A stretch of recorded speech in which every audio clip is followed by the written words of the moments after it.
Hi.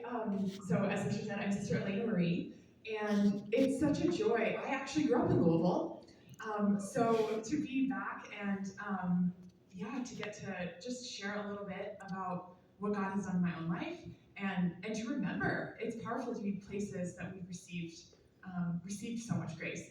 So I am the fifth of six kids, and grew up, yeah, in this beautiful area in one of these old neighborhoods with towering oak trees and very hilly. We love to be outside, and just, yeah, growing up had a real sense of the world as being expansive and awesome, and the sense of there's going to be something great for my life, And I loved as a little girl imagining these great stories of where I go and what I do, and a part of that was always falling in love. Um, a part of my family also growing up was our faith, and yeah, really blessed with that gift in our family. But then there were moments in my life when the Lord really drew me in a personal way. Um, One of these that was so distinct to me was when I was in eighth grade and I was at a summer camp, and I had this simple but really powerful experience of the love of Jesus in the Eucharist.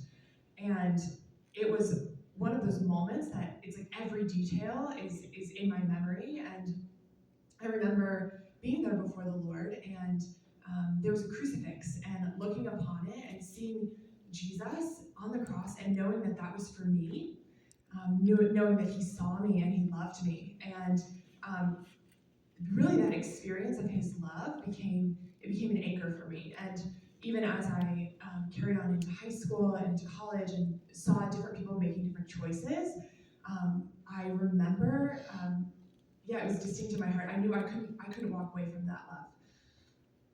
So when I was a senior in high school, um, God also started drawing me in another way, and this was through a little girl whose name is Valerie. Um, and she was so beautiful, vibrant, spunky, full of life, with one of these smiles that could light up the world. And Valerie suffered from some pretty severe special needs. So she was unable to walk or feed herself, and she could only speak a few words.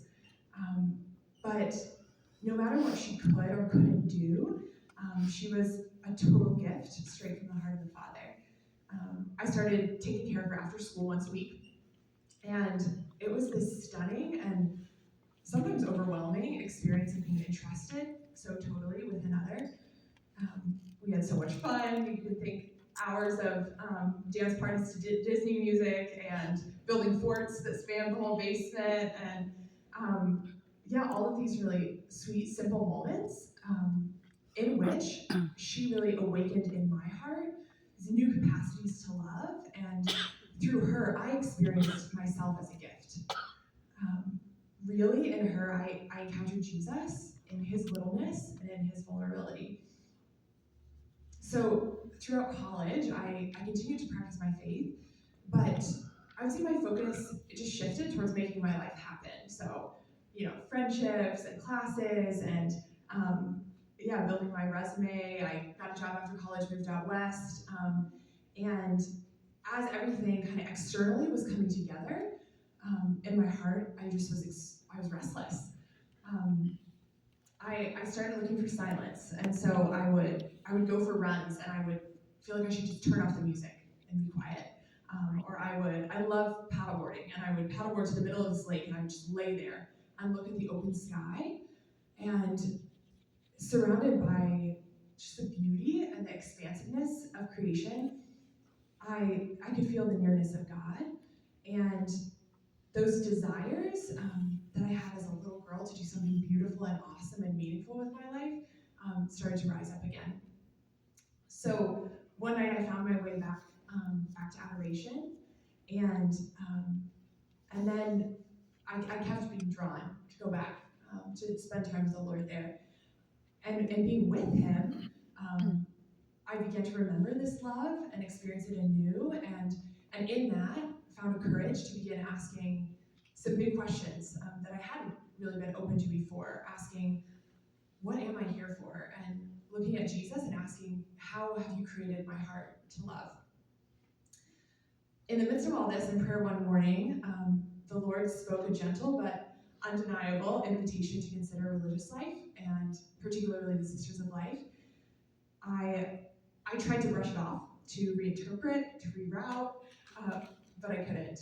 And finally, I decided I would at least consider it. So I reached out to the sisters and made the trip to New York to visit.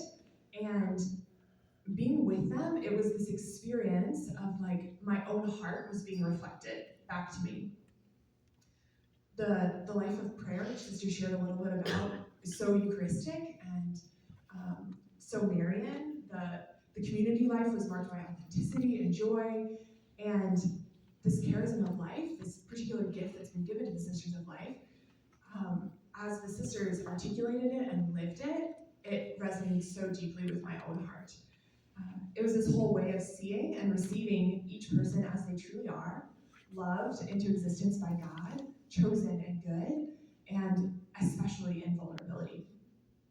So, yeah, in the miracles of witnessing the women and the children that the sisters serve, I could see in an undeniable way that their yes, their total yes to Jesus, united them to his heart, and it brought forth real and new life. So with kind of taking all of this in, I then came before the Lord with this really core question.